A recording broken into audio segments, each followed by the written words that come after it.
होता है, एक वर्ग बनाते हैं।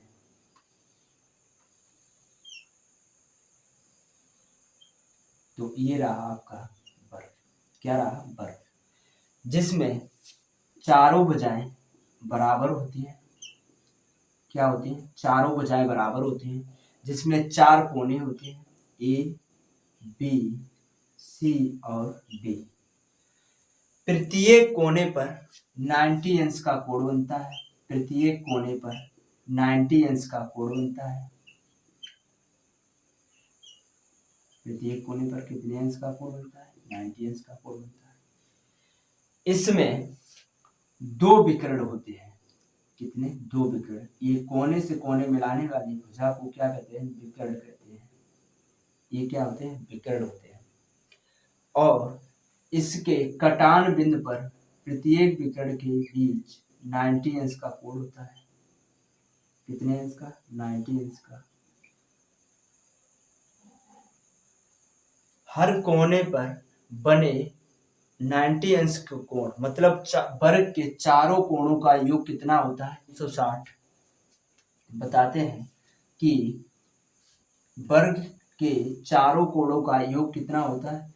360। जैसे कोण ए प्लस कोण बी प्लस कोण सी प्लस कोण डी बराबर कितना होता है? 360।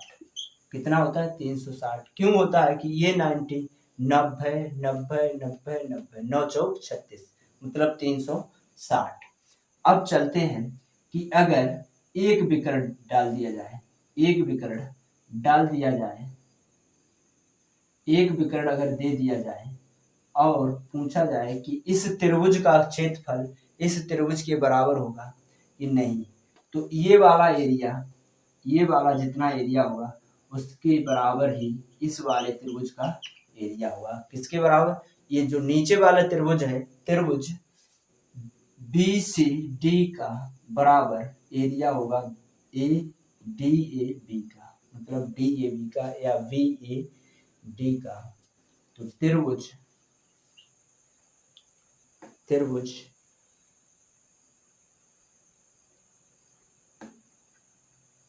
त्रिभुज DAB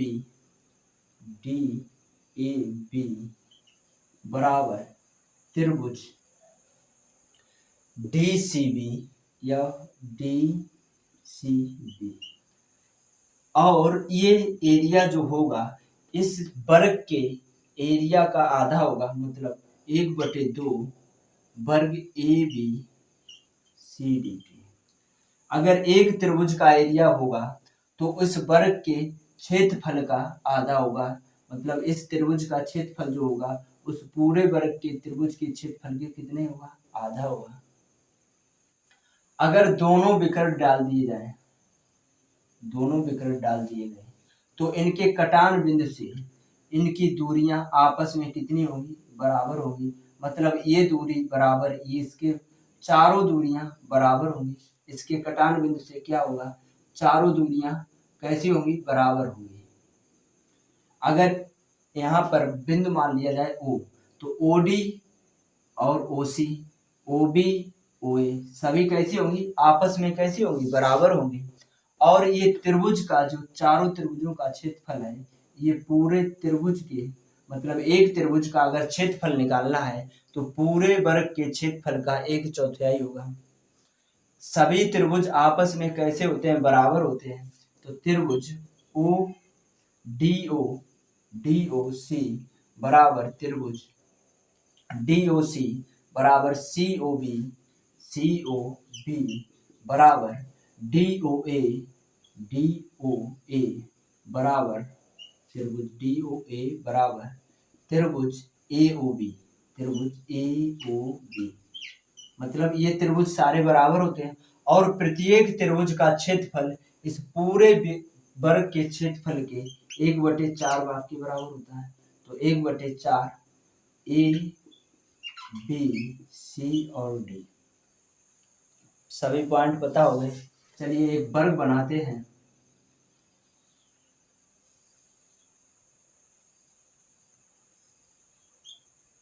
A B C और D। ए बी सी और डी, जब सभी भुजाएं आपस में कैसी होती हैं, बराबर होती हैं, जब बराबर होंगी तो इसकी भी लंबाई बराबर होगी, इसकी भी, इसकी भी, इसकी भी, तो इसकी भुजा क्या मान लेते हैं, ए मान लेते हैं। क्या मान लेते हैं, ए। इसको भी ए मान लिया, इसको इसको सभी को ए मान लेते हैं। तो प्रत्येक समानांतर चतुर्भुज का क्षेत्रफल क्या होता है कि आधार और गुणा ऊंचाई। क्या होती है, आधार गुणा ऊंचाई। अगर ये वाला विकर्ण डाल दिया जाए, ये वाला विकर्ण डाल दिया जाए तो ये देखिए एक समलंब चतुर्भुज बन गया, मतलब ये चतुर्भुज बन गया। और प्रत्येक समांतर चतुर्भुज का क्षेत्रफल क्या होता है, प्रत्येक समांतर चतुर्भुज का क्षेत्रफल होता है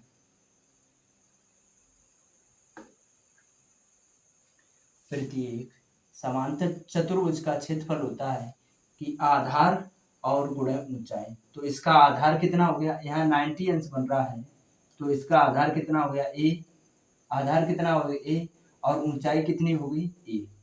तो इसका वर्ग का लिखते हैं, वर्ग का क्षेत्रफल बराबर क्या होता है, ए गुणा ए, आधार गुणा ऊंचाई।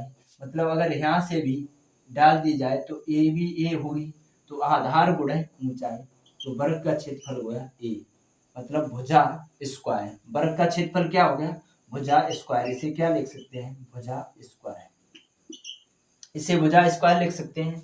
इसके बाद नेक्स्ट है कि इसका परिमाप क्या होता है। तो परिमाप पता है तुम्हें, परिमाप होता है इसके चारों ओर की भुजाओं का योग ही परिमाप होता है। इसके चारों ओर की भुजाओं का योग ही क्या होता है, परिमाप होता है। तो हम चलते हैं, ए कितनी है, ए प्लस ए और प्लस ए, तो परिमाप कितना हो गया, 4a। इसको लिख सकते हैं 4 गुणा भुजा।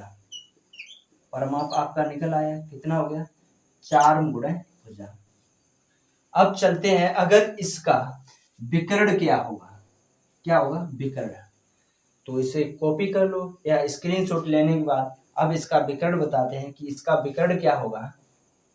तो विकर्ण आपको पता होना चाहिए कि एक परपेंडिकुलर हो और एक बेस हो, और इसके सामने की जब 90 अंश कोण बनता है तो उसके सामने वाली भुजा क्या कहलाती है, हाइपोटेनस, मतलब कर्ण कहलाती है।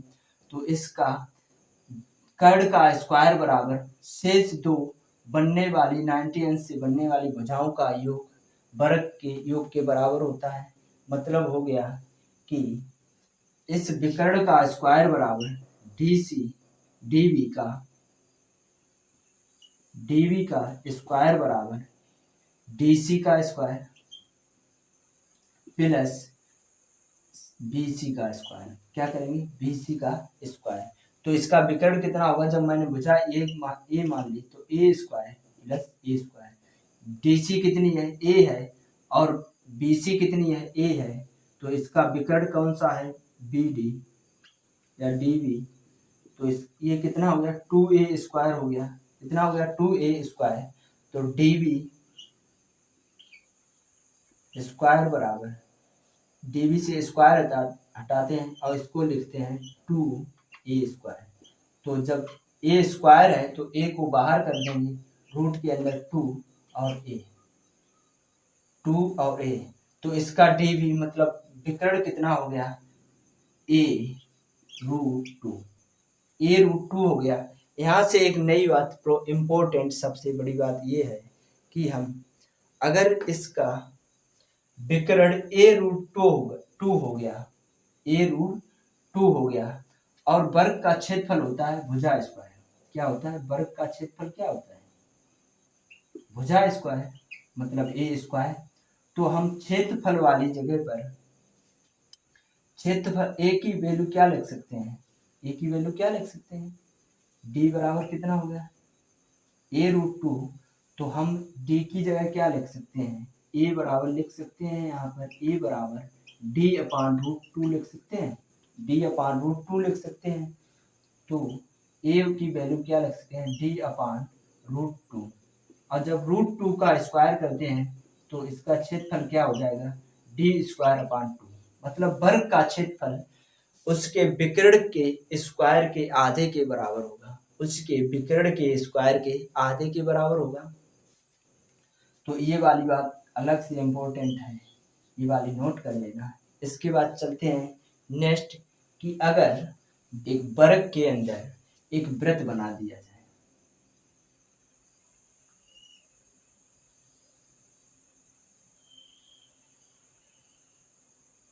एक वर्ग के अंदर अगर वृत्त बना दिया, मान लिया ये वर्ग है ए बी सी डी, क्या है ए बी सी डी है, तो इस गोले का क्षेत्रफल या गोले की त्रिज्या निकालनी हो तो क्या करेंगे? तो जो वर्ग की भुजा होगी, वर्ग की भुजा क्या मानते हैं? ए मानते हैं। तो जो वर्ग की भुजा होगी उसी की आधी उसकी क्या होगी? त्रिज्या होगी। मतलब वर्ग की जो भुजा होगी वो क्या होगा? गोले का व्यास होगा। वर्ग की जो भुजा होगी वही तो गोले का व्यास होगा। जो वर्ग की भुजा होगी गोले का व्यास, और त्रिज्या कितनी होगी? त्रिज्या होगी वर्ग की भुजा की आधी। तो गोले की त्रिज्या बराबर कितनी होगी? वर्ग के भुजा की आधी, वर्ग की भुजा बटे क्या होगी? 2 होगी। जो गोले की त्रिज्या होगी वो वर्ग के भुजा की आधी होगी। मतलब वर्ग की भुजा अगर 4 सेंटीमीटर है तो उसकी त्रिज्या कितनी होगी? 2 सेंटीमीटर होगी। इसी वक्त अगर वर्ग के ऊपर एक वृत्त बना दिया जाए, वर्ग के ऊपर एक वृत्त बना दिया जाए और इस वृत्त का क्षेत्रफल पूछा जाए तो हमें क्या पता करनी है? इसकी त्रिज्या पता करनी है। क्या पता करनी है? त्रिज्या पता करनी है। इसको बोलते हैं परिवृत्त। क्या बोलते हैं? परिवृत्त। जब ऊपर से बनाया जाए तो इसको क्या बोलते हैं? परिवृत्त बोलते हैं। तो इस परिवृत्त का क्षेत्रफल ज्ञात करने को बोला जाए तो हमें क्या चाहिए? त्रिज्या चाहिए। और त्रिज्या कैसे निकाल पाएंगे? उसमें त्रिज्या दी तो जाएगी नहीं। तो हम जो वर्ग का विकर्ण होगा, वर्ग का क्या होगा? विकर्ण होगा, वही इस वृत्त का व्यास होगा। क्या होगा? जो वर्ग का विकर्ण होगा वही इस वृत्त का क्या होगा? व्यास होगा।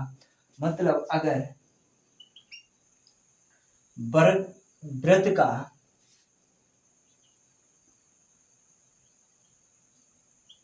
वृत्त का व्यास बराबर वर्ग का विकर्ण, वृत्त का व्यास बराबर वर्ग का विकर्ण, अगर वृत्त की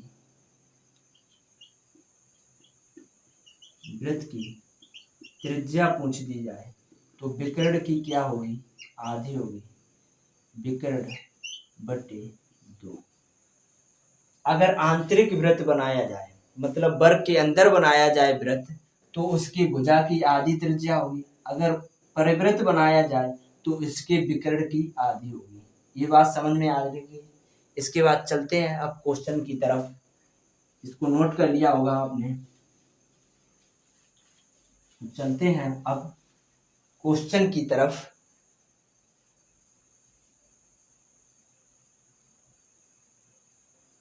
फर्स्ट क्वेश्चन ये रहा आपका कि एक वर्ग का परिमाप 40 सेंटीमीटर है तो उस वर्ग का क्षेत्रफल ज्ञात कीजिए। तो आपको पता है वर्ग का परिमाप क्या होता है? वर्ग का परिमाप होता है, वर्ग का परिमाप क्या होता है? 4 गुणे भुजा या 4 गुणे ए। तो हमें परिमाप कितना दिया गया? 40 सेंटीमीटर। तो हम यहाँ से क्या निकाल लेते हैं? भुजा निकाल लेते हैं। क्या निकाल लेते हैं? भुजा। तो 4 दाएं 40। वर्ग की भुजा कितनी निकल आई? 40। वर्ग की भुजा कितनी निकल आई? 10 सेंटीमीटर। और परिमाप कितना है? 40। तो हम विकर्ण कैसे निकालते हैं? विकर्ण होता है रूट 2 गुणे भुजा। तो वर्ग का विकर्ण कितना हो गया? 10√2 सेंटीमीटर। आप अगर फॉर्मूले आपको पता है तो कोई भी क्वेश्चन छूटेगा नहीं। तो आपका नेक्स्ट क्वेश्चन ये रहा, यदि किसी 2 वर्गों के विकर्णों का अनुपात 3:4 है तो उन वर्गों के क्षेत्रफलों का अनुपात क्या होगा। अब आपको दो वर्गों के विकर्ण अलग अलग जिनके अनुपात दे दिए गए हैं, अब क्षेत्रफलों का अनुपात पूछा है, तो आपको मैंने अभी बताया था कि ये बात बहुत इम्पोर्टेंट है। तो वर्ग भुजा बराबर क्या था, अभी बताया था। तो क्षेत्रफल बराबर क्या दिया था, क्षेत्रफल बराबर दिया था d²/2, मतलब वर्ग के विकर्ण का स्क्वायर का आधा अगर मिल जाए तो वह क्या बन जाता है, क्षेत्रफल बन जाता है। तो d1 बराबर आपको कितना दिया गया है, 3, और d2 बराबर कितना दिया गया है, 4। तो हम इसका क्षेत्रफल निकाल सकते हैं। क्षेत्रफलों का अनुपात कितना होगा, क्षेत्रफलों का अनुपात, क्षेत्रफलों का अनुपात क्या होगा, क्षेत्रफलों का अनुपात होगा d1²/2 अनुपात d2²/2। तो d1 कितना है, 3 का स्क्वायर/2 अनुपात 4 का स्क्वायर/2। तो इसका अनुपात कितना होगा, 2 से 2 कैंसिल हो गए, 3 त्रिका 9 अनुपात 16, 4 चौको 16। तो इसके क्षेत्रफलों का अनुपात निकालने में सरलता हुई इस वाले फॉर्मूले से। तो d² मतलब किसी वर्ग के विकर्ण का स्क्वायर/2 उस वर्ग का क्षेत्रफल होता है। वर्ग के विकर्ण का स्क्वायर का आधा उस वर्ग का क्षेत्रफल होता है। तो विकर्ण के जैसे विकर्णों का अनुपात दे दिया गया है, तो आपने क्षेत्रफल निकालने में कोई प्रॉब्लम नहीं हुई। अब अगर आपको ये वाला फार्मूला नहीं पता होता तो आप क्या करते, तो इसलिए इस फार्मूले को बहुत लर्न करें और इम्पोर्टेंट चीज़ है ये। अब चलते हैं नेक्स्ट क्वेश्चन की तरफ। नेक्स्ट क्वेश्चन ये रहा आपका, एक तार से बनाए गए वर्ग का क्षेत्रफल 81 सेंटीमीटर स्क्वायर है। कितना है, 81 सेंटीमीटर स्क्वायर है। उसी तार से एक अर्धवृत्त बनाया जाता है। उस अर्धवृत्त का क्षेत्रफल ज्ञात कीजिए। मतलब जो तार था उसी को एक अर्धवृत्ताकार में मोड़ा गया, और उस जब वर्ग के रूप में था तब उसका एरिया कितना था, 81 सेंटीमीटर स्क्वायर। तो आपको पता होना चाहिए कि वर्ग का एरिया जब ये निकलेगा, एरिया से हम क्या निकालेंगे, भुजा निकालेंगे, और उसके भुजा से ही हम अर्धवृत्त का क्षेत्रफल निकाल सकते हैं उसके परिमाप से। तो हमें क्या पता होना चाहिए, इससे एरिया निकालते हैं। तो आपको पता होना चाहिए कि इस वाले वर्ग, आपने बता दिया ये एक वर्ग है, मान लिया इसका एरिया कितना है, 81 सेंटीमीटर स्क्वायर। जब 81 सेंटीमीटर स्क्वायर होगा तो इसकी भुजा कितनी होगी, 9 सेंटीमीटर। कितनी होगी, 9 सेंटीमीटर, और 9 सेंटीमीटर ये भी होगी, और 9 सेंटीमीटर ये भी, क्योंकि भुजा स्क्वायर बराबर मतलब ए स्क्वायर बराबर 81, तो ए बराबर कितना होगा, 9 होगा। जब इसका भुजा इतना है तो इसका परिमाप कितना होगा, तो परिमाप कितना होगा, परिमाप बराबर होता है, परिमाप से ही हमें लंबाई पता लगेगी। तो कितना लंबा तार है उसी से ही अर्धवृत्त को बना सकते हैं। तो इसका परिमाप कितना हो गया, 4 × 9, मतलब 4 × भुजा, भुजा आपकी कितनी है, 9। तो परिमाप हो गया 36 सेंटीमीटर। परिमाप कितना हो गया, 36 सेंटीमीटर हो गया। अब चलते हैं कि परिमाप हमें मिल गया, और जो परिमाप होगा वो अर्धवृत्त के परिमाप के बराबर होगा। मतलब इसी तार को एक ऐसे मोड़ दिया गया,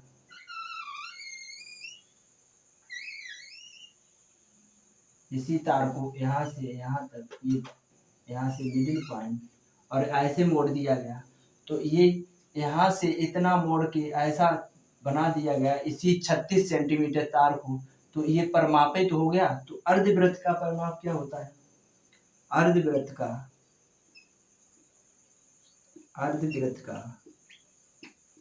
परिमाप, अर्धवृत्त का परिमाप क्या होता है, अर्धवृत्त का परिमाप होता है 36/7r। ये पता होना चाहिए कि 36/7r कहाँ से आए, अभी हम बताएंगे कि 36। तो इसका परिमाप कितना है, जो वर्ग का परिमाप होगा वही तो अर्धवृत्त का परिमाप होगा। तो 36, तो 36 से 36 कैंसिल हो गए, तो r बराबर कितनी आ गई 7 सेंटीमीटर। मतलब वर्ग की त्रिज्या कितनी आ गई, वृत्त की त्रिज्या कितनी आ गई 7 सेंटीमीटर। वृत्त की त्रिज्या कितनी आ गई 7 सेंटीमीटर। तो वृत्त की जब त्रिज्या मिल गई तो क्षेत्रफल क्या होता है, अर्धवृत्त का क्षेत्रफल होता है, यहाँ लिख देते हैं अर्धवृत्त का क्षेत्रफल होता है, इधर इस साइड अर्धवृत्त का क्षेत्रफल होता है, अर्धवृत्त का क्षेत्रफल बराबर होता है पाई आर स्क्वायर बटे 2, पाई आर स्क्वायर बटे 2। तो इसका क्षेत्रफल हो गया, पाई का मान दिया गया है क्वेश्चन में 22/7, गुणे आर की वैल्यू कितनी है 7, स्क्वायर लगा तो 2 बार और बटे 2। तो 7 से 7 कैंसिल हो गए, 22 सत्ते कितने होते हैं 154 बटे 2। तो अर्धवृत्त का परिमाप हो गया 214 और बचा 1, 214 77 सेंटीमीटर स्क्वायर। ऐसा एक क्वेश्चन दे दिया जाए तो आप इसी तरीके। अब चलते हैं कि ये 36/7 कहाँ से आया। ये 36/7 आपको बताते हैं कि ये 36/7 कहाँ से आया, इसको भी बताते हैं।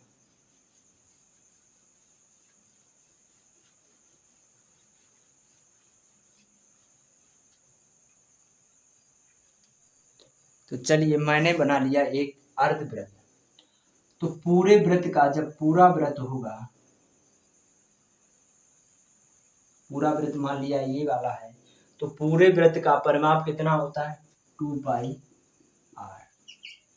और अर्धवृत्त इतना गोला बचा है ऊपर वाला अर्धवृत्त, तो इसमें 2 से भाग दी गई। और जो पूरे वृत्त का होता है उसमें ये तो काउंट होते नहीं, त्रिज्या इसकी 2 बार, तो इसमें त्रिज्या भी काउंट होगी क्योंकि यहाँ से यहाँ तक मोड़ना था। तो इसकी कितना हो गया आर कितना हो गया 2r हो गया। इसमें से 2r क्या करते हैं कॉमन लेते हैं, क्या करते हैं कॉमन लेते हैं, ऊपर से 2r मैंने ले लिया कॉमन। 2r जब कॉमन ले लिया तो अंदर बचा पाई बटे 2 और इधर बचा +1, क्या बचा +1। अब इसमें से 2r कॉमन लेके और पाई की r, पाई का वैल्यू कितना होता है 22/7 और ये गुणा वाले 2 और +1, तो 2r 22/7 और +7 दूनी 14 बटे 14 और +1। तो इसमें 14 का क्या लिया एलसीएम लिया, तो 22 और +14 एकम 14, तो 2r, तो 2r ये कितने हो गए 36 हो गए, 4 और 2 6 और 2 1 3, 36 बटे क्या हो गया 14 हो गया।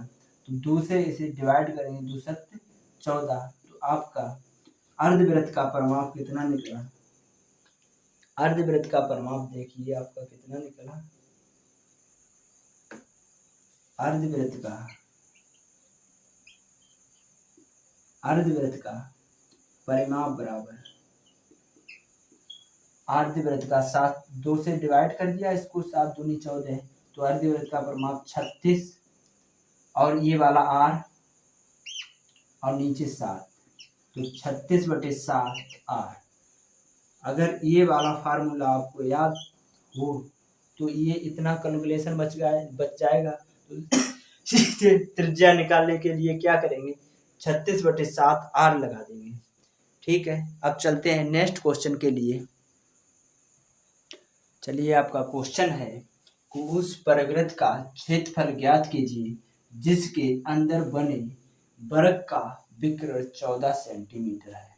तो आपको मैंने बताया था कि परिवृत्त जो होता है जब वर्ग के ऊपर बना हो तो जो वर्ग का विकर्ण होगा वही उस परिवृत्त का व्यास होगा, मतलब उस वर्ग के विकर्ण के आधे के बराबर उस वृत्त की त्रिज्या होगी। तो हम चलते हैं, ऐसा कोई एक वृत्त होगा ये जिसके अंदर एक वर्ग बना है, मान लिया जिसके अंदर एक वर्ग बना है, ये क्या हो गया वर्ग हो गया, ये मान लिया एक वर्ग बना है जिसके अंदर कोई वर्ग बना है इस वर्ग का विकर्ण उसने दे दिया है 14√2 सेंटीमीटर। कितना दे दिया? 14√2 सेंटीमीटर। और ये वर्ग है मान लिया ABCD। तो हमें पता है कि वर्ग का विकर्ण होगा उसकी आधी ही त्रिज्या होगी गोले की। तो गोले की त्रिज्या हम निकाल सकते हैं। गोले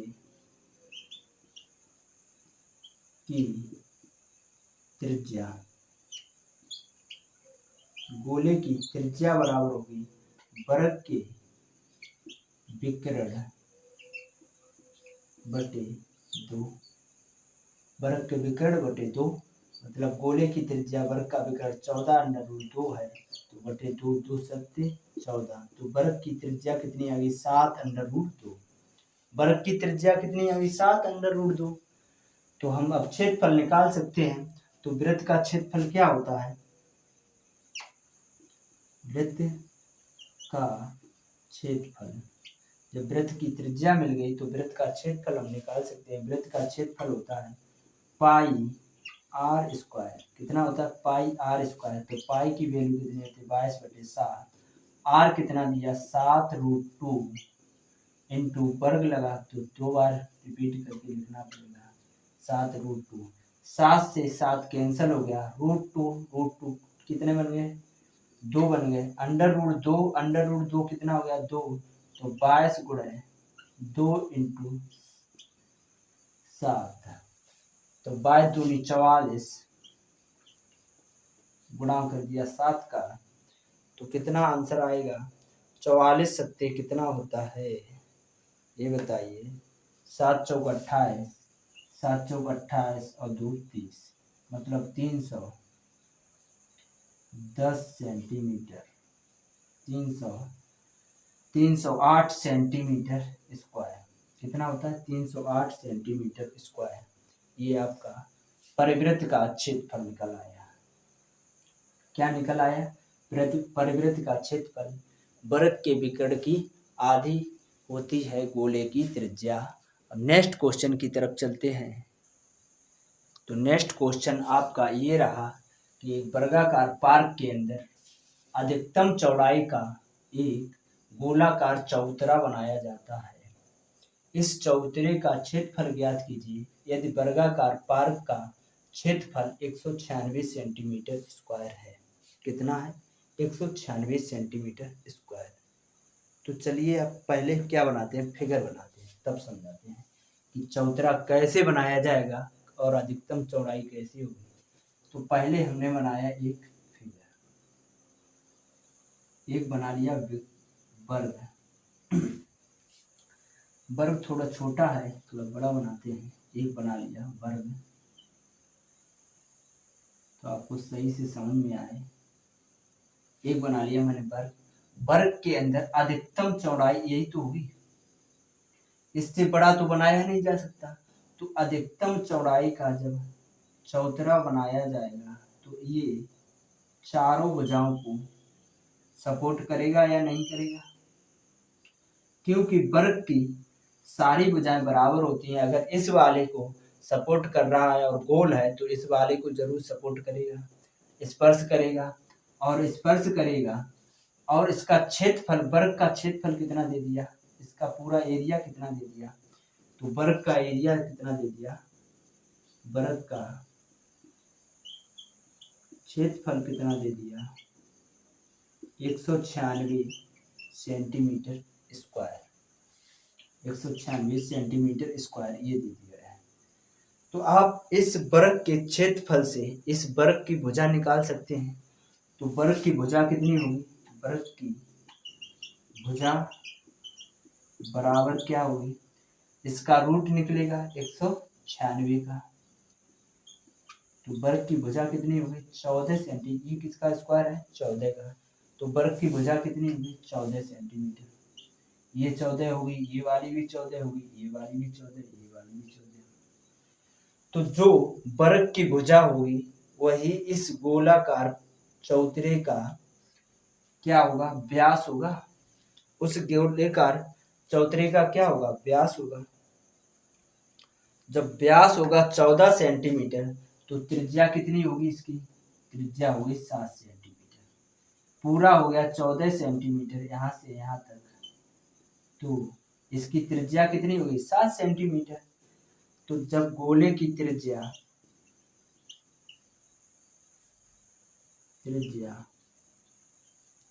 7 सेंटीमीटर है, कितनी है, 7 सेंटीमीटर। इस चौतरे की त्रिज्या मान क्या ली, निकाली गई कि 7 सेंटीमीटर है। तो चौतरे का क्षेत्रफल नीचे लिखते हैं, चबूतरे का